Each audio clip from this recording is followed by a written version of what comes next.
Medicity hospital ఉచిత mega వైద్య శిబిరం నిర్వహించారు. మందులను ఉచితంగా పంపిణీ చేశామని వైద్యులు తెలిపారు.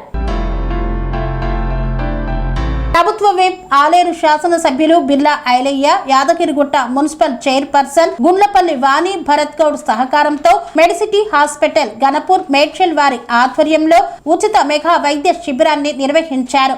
యాదగిరిగుట్ట మున్సిపల్ ఆఫీస్ వద్ద ఉదయం 10 గంటల నుండి మధ్యాహ్నం 3 గంటల వరకు ఉచిత వైద్య శిబిరాన్ని నిర్వహించారు. ఈ వైద్య శిబిరంలో బీపీ, షుగర్ పరీక్షలు మరియు కంటి పరీక్షలతో పాటు చెవి, ముక్కు, గొంతు, వరిబీజము, బీజకుట్లు, గడ్డలు, థైరాయిడ్ గడ్డలు, గర్భసంచికి సంబంధించిన సమస్యలు, కుటుంబ నియంత్రణ ఆపరేషన్లు, చర్మ సమస్యలు, మోకాల నొప్పులు, నడుము నొప్పులు, వెన్నుపూస ఆపరేషన్, ఊపిరితిత్తుల సమస్యలకి పరీక్షలు నిర్వహించి మందులను ఉచితంగా పంపిణీ చేశామని వైద్యులు తెలిపారు. ఈ యొక్క అవకాశాన్ని ప్రజలు సద్వినియోగం చేసుకున్నారు.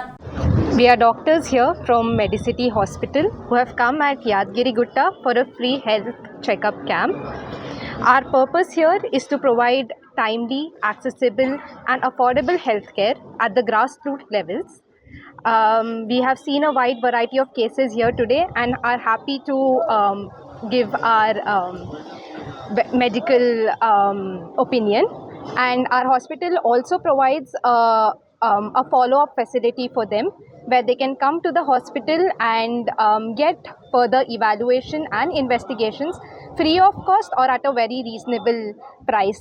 So we are very grateful to our hospital and also the Yadgirigutta Municipal Corporation for giving us this opportunity. Thank you. ఈ రోజు యాదగిరిగుట్ట మున్సిపాలిటీలో మెడిసిటీ గన్పూర్ మేడ్చల్ డిస్ట్రిక్ట్ వారి ఆధ్వర్యంలో ఉచిత వైద్య శిబిరం ఏర్పాటు చేయడం జరిగింది. ఈ ఉచిత వైద్య శిబిరం ఏర్పాటు చేయడం వల్ల ఎవరైతే పేద ప్రజలు ఉన్నారో వాళ్ళకు జనరల్ చెకప్స్ ఏవైతే ఉన్నాయో బీపీ కానీ షుగర్ కానీ థైరాయిడ్ అట్లాంటివి కూడా చెక్ చేయించుకోవడానికి వాళ్ళకు అవకాశం కల్పించినటువంటి మెడిసిటీ హాస్పిటల్ వైద్య బృందానికి అందరికీ కూడా మేము ధన్యవాదాలు తెలియజేస్తున్నాము. ఇటువంటి ఉచిత వైద్య శిబిరాలు ఏర్పాటు చేయడం చాలా సంతోషంగా ఉంది. పేద ప్రజలకు అందుబాటులో ఉండి ఇటువంటి వైద్య సేవలు అందిస్తున్నటువంటి మెడిసిటీ హాస్పిటల్ వాళ్ళకు ప్రత్యేకమైన ధన్యవాదాలు తెలియజేసుకుంటున్నాము.